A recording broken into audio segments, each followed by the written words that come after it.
విద్యార్థులకు మద్దతుగా కూటమి ప్రభుత్వం ఎన్నికల ముందు మేనిఫెస్టోలో చెప్పిన విధంగా విద్యార్థులకు ఫీజు రియంబర్స్మెంట్, వసతి దీవెన, విద్యా దీవెన కింద ఇవ్వాల్సిన బకాయిలు, మెడికల్ కాలేజీలు ప్రైవేటీకరణపై నిరుద్యోగ యువతకు 3,000 భృతి చెల్లించాలని కోరుతూ విజయనగరంలో వైఎస్ఆర్ కాంగ్రెస్ పార్టీ యువజన విభాగం ఆధ్వర్యంలో యువత పోరు పేరిట ఆందోళనలు నిర్వహించారు. ఈ మేరకు సోమవారం విజయనగరం జిల్లా కేంద్రంలో జ్యోతిరావు పూలే విగ్రహం వద్ద నుండి యువత, విద్యార్థులు, నాయకులతో విజయనగరం జిల్లా కలెక్టర్ కార్యాలయం వరకు ర్యాలీ నిర్వహించారు.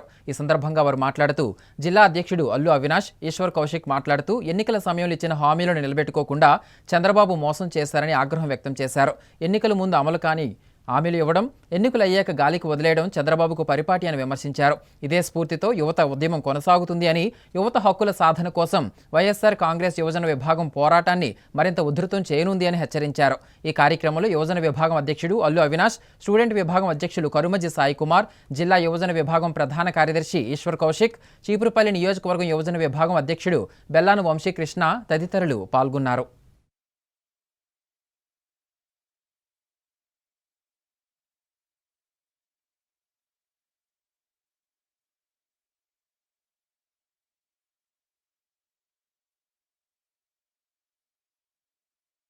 ఈ సంవత్సరం పాటు కాదు, ముందు 99 నుంచి 24 వరకు టీడీపీ ఎప్పుడు వచ్చినా సరే చంద్రబాబు నాయుడు గారు యువతను ఎప్పుడు తక్కువ అంచనా వేసి ఎప్పుడు తొంగలో తొక్కడమే జరుగుతుంది. ఈసారి అలా కాదని చెప్పి మొత్తం జిల్లా వారీగా యువత అందరూ ఏకదాటిగా మూకుమ్మడిగా నిరసన తెలియజేసి కలెక్టర్ గారికి ఈరోజు ఇవ్వడం జరిగింది. ఏ విషయంలో అయితే మొత్తం అసలు ఏది పట్టించుకోవడం మానేశారు. వాలంటీర్లు అందరినూ ఫస్ట్ ఎలక్షన్ల ముందు ఇస్తానని చెప్పి ఇప్పుడు ఫస్ట్ వచ్చిన వెంటనే వాళ్ళని దగా చేశారు. నెక్స్ట్ ఎంఎస్ఎంఈలు బెవరేజెస్లో 18,000 మంది, సుమారు ఇలాగ చూసుకుంటే 4 లక్షల మంది ఉద్యోగం తీసి యువతను మొత్తం అంతా తొంగలో దక్కారు. నెక్స్ట్ డిఎస్సి వాళ్ళకి అయితే ఒకసారి 45% అంటారు, ఒకసారి 50% అంటారు. ఏది చెప్తారో తెలీదు. వాళ్ళు అయోమయ పరిస్థితుల్లో పడి వాళ్ళు ఎలాగ ఎగ్జామ్ ప్రిపేర్ అవ్వో తెలియని పరిస్థితి ఉంది. నెక్స్ట్ డ్రగ్స్ ఎప్పుడూ లేనిది సార్ విజయనగరం, విశాఖపట్నం, శ్రీకాకుళం 3 జిల్లాలతో కలిపితే 260 నార్కోటిక్ కేసులు నమోదయ్యాయి. దీన్ని బట్టి చూసుకోవచ్చు మనం యువత ఎంత మత్తులో పడి ఈరోజు కూటమి ప్రభుత్వంలో అసలు ఇబ్బంది పెడుతున్నారు. మొత్తం అసలు ఎవరికి ఏంటి అనేది యువతకి ఏది చేయట్లేదు. సో ఈరోజు కలెక్టర్ గారికి యువతకి ఏం చేయలేదు, నిరుద్యోగ వృత్తి ఇవ్వలేదు అని చెప్పి తక్షణమే ఇవన్నీ గ్రాంట్లు అలౌ చేయమని చెప్పి మేము అందరం యువత అందరూ కోరుకొని కలెక్టర్ గారికి నివేదిక ఇవ్వడం జరిగింది. రాష్ట్ర వ్యాప్తంగా గడిచిన సంవత్సర కాలం పాటు ఈ కూటమి ప్రభుత్వం వచ్చాక అందరూ కూడా ఓట్లేసి గెలిపించుకున్న ప్రభుత్వం ఇదేదో మంచి చేస్తుందని ఒక ఆలోచనతో చాలా చక్కగా ఎదురు చూశారు. ఏడాది కాలం అయ్యింది. 20 లక్షల ఉద్యోగాలు అన్నారు, అవేవయ్యే తెలీదు. వాలంటీర్లకి 10,000 రూపాయలు ఇచ్చి వాళ్ళని మంచిగా కంటిన్యూ చేస్తామని చెప్పేసి ఉన్నోళ్ళని కూడా పీకేశారు. అలాగే బెవరేజ్ కార్పొరేషన్ నుంచి ఆ వైన్ షాపుల తలకువన్నీ కూడా ప్రైవేటీకరణ చేసి వాళ్ళందరికీ కూడా ఉద్యోగాన్ని తొలగించేశారు.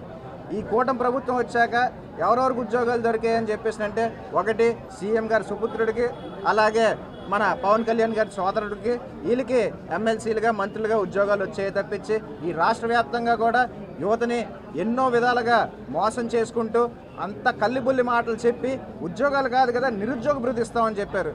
కనీసం దాని ఊసి కూడా లేకుండా మొన్న ప్రవేశపెట్టిన బడ్జెట్లో కానీ లేకపోతే దానికి ముందు ప్రవేశపెట్టిన బడ్జెట్లో కానీ ఎన్నో హామీలు వాళ్ళు ప్రవేశపెట్టి వాళ్ళు హ్యాపీగా చేయొచ్చు.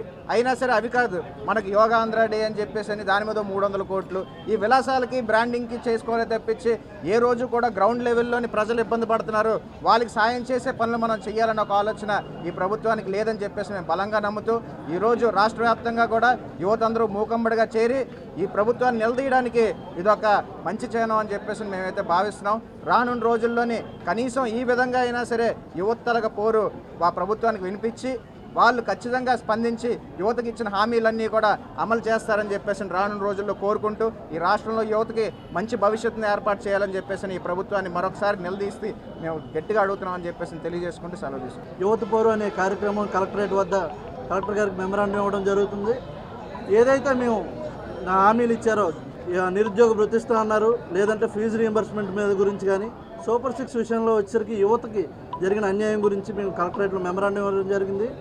ఏదైతే చంద్రబాబు నాయుడు గారు గతంలో 2014లో కూడా అదే హామీ ఇచ్చారు. ఏదైతే ప్రతి ఒక్కరికి నిరుద్యోగ వృత్తి 2,000 ఇస్తా ఉన్నారు, అప్పుడు అది ఇవ్వకపోగా మళ్ళీ ఇప్పుడు దాన్ని 3,000 చేసే అన్నారు. ఇప్పుడు కాకపోతే మళ్ళీ వచ్చేసరికి 5,000 చేస్తా అంటాడు. యువత దీన్ని ఎవరు నమ్మే పరిస్థితులు ఇంక మరి లేరు. ఏదైతే అలా 20 లక్షలు హామీలు ఇచ్చారో ఉద్యోగాలు వస్తాయని 20 లక్షల ఉద్యోగాలు ఇవ్వకపోగా ఉన్న వాలంటీర్లను పీకేశారు, రేషన్ డీలర్లను పీకేశారు, బెవరేజెస్ కార్పొరేషన్లో పనిచేస్తున్న మన అన్నదమ్ములను పీకేశారు. ఇవన్నీ పీకేగా కొత్త ఉద్యోగం ఒక్కటంటే ఒక్కటి కూడా చూపించిన పరిస్థితి లేదు.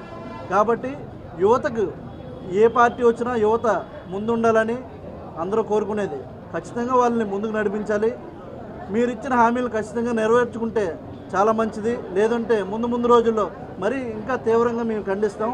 ఇంకా తీవ్రంగా మేము మళ్ళీ రోడ్ల మీదకి వచ్చి ధర్నాలు చేయాల్సిన పరిస్థితి ఉంటుంది. యువకులపై టీడీపీ ప్రభుత్వం చేసినట్టు ఉక్కుపాదం, యువకులకి కూటమి ప్రభుత్వం చేస్తున్నటువంటి అన్యాయాలకి ధీటుగా యువపోరికి కార్యక్రమానికి జగన్ గారు పిలుపునిచ్చారు.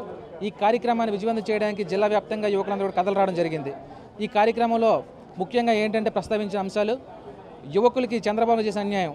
గతంలో చూస్తే ఫీజు రింబర్స్మెంట్ ఏదైతే ఉందో, గతంలో ఎప్పుడు కూడా షెడ్యూల్ పరంగా ఫీజు రింబర్స్మెంట్ జరిగేది. ఎలా 2024 సంవత్సరం నుంచి 20 సంవత్సరంకి, అలాగే 25 నుంచి 26 సంవత్సరానికి గాను మొత్తం సుమారు 7,800 కోట్ల రూపాయలు బకాయిలు ఎప్పుడు కూడా ఫీజు రింబర్స్మెంట్ చెల్లించాల్సి ఉంది. కానీ ఆ బకాయిలు ఏదైతే ఉందో ఇప్పుడు కేవలం కూటమి ప్రభుత్వం కేవలం 2,500 కోట్ల పైచీలకు రూపాయలు మాత్రమే బడ్జెట్లో కేటాయించి ఫస్ట్గా యువతపై ఉక్కుపాదం మోపింది. అలాగే గతంలో చంద్రబాబు నాయుడు గారు ఏదైతే ఎలక్షన్ ముందు ఉగాది పర్వదినాన ఎలక్షన్ ముందు వాలంటీర్లందరినీ కూడా 10,000 రూపాయలు జీతం పెంచి మేము అందరం ఉంచుకుంటామని చెప్పి ఈరోజు కూటమి ప్రభుత్వం ఏర్పడిన తర్వాత వాళ్ళందరినీ కూడా తొంగలో తొక్కి వాలంటీర్లందరినీ కూడా భూస్థాపన చేసిన పరిస్థితి అయితే మనం చూడొచ్చు. అలాగే వైన్ షాప్స్లో పనిచేస్తున్న 18,000 మంది కార్మికులు తీసేశారు. ఏపీ ఫైబర్ నెట్లో పనిచేస్తున్న 2,000 మంది కార్మికులు తీసేశారు. వెటనరీ డిపార్ట్మెంట్ ఎంతోమంది ఫీల్డ్ అసిస్టెంట్లని మభ్యపెట్టి రాజకీయ ఒత్తిడి నుంచి ఆళ్ళు తీశారు. ఇలాగ సుమారు మొత్తం రాష్ట్ర వ్యాప్తంగా 4 లక్షల మంది చిరు ఉద్యోగుల్ని రోడ్డుని కీడ్చిన ఘనత ఈ బాబు గారిది, లోకేష్ బాబు గారిది, పవన్ కళ్యాణ్ గారిది. ఇదే కాదు, మనకి సూపర్ 6లో ప్రధానమైనటువంటి హామీ ఏదైతే నిరుద్యోగ వృత్తి 3,000 రూపాయలు ఇద్దామనుకున్నారో, రాష్ట్ర వ్యాప్తంగా సుమారు 1,60,00,000 మంది నిరుద్యోగులు ఉన్నారు. ఈ 1,60,00,000 మందికి సుమారుగా 54,000 కోట్ల రూపాయలు నిరుద్యోగ వృత్తి సంవత్సరానికి ఇవ్వాల్సి ఉంది. ఈ 54,000 కోట్ల సంవత్సరానికి ఇవ్వాల్సి వస్తే ఏదైనా దాని గురించి కానీ ఒక ప్రెస్ మీట్లు కానీ పెట్టారా, లేకపోతే కార్యాచరణ ఏమైనా తీసుకున్నారా అని ఒక్కసారి కళ్యాణ్ బాబు కానీ, లోకేష్ బాబు కానీ, చంద్రబాబు కానీ ముగ్గురు బాబులు ఆలోచించాల్సింది ఉంది. ఈ కార్యక్రమం ద్వారా మీకు తెలియజేసింది ఏమనగా, రానున్న రోజుల్లో కూటమి ప్రభుత్వం కనుక ఇప్పుడు ఏవైతే మేము డిమాండ్స్ ప్రవేశపెట్టామో అన్నింటినీ కూడా మీరు కనుక నెరవేర్చకపోతే రానున్న రోజుల్లో మరింత తారాస్థాయిలో యువకులందరం కూడా కూటమి ప్రభుత్వం పైన ఉక్కుపాదం మోపి మిమ్మల్ని గద్దె దించే స్థాయికి మేము ఉద్యమాన్ని నడుపుతాం కూడా మరీ తెలుసుకుంటూ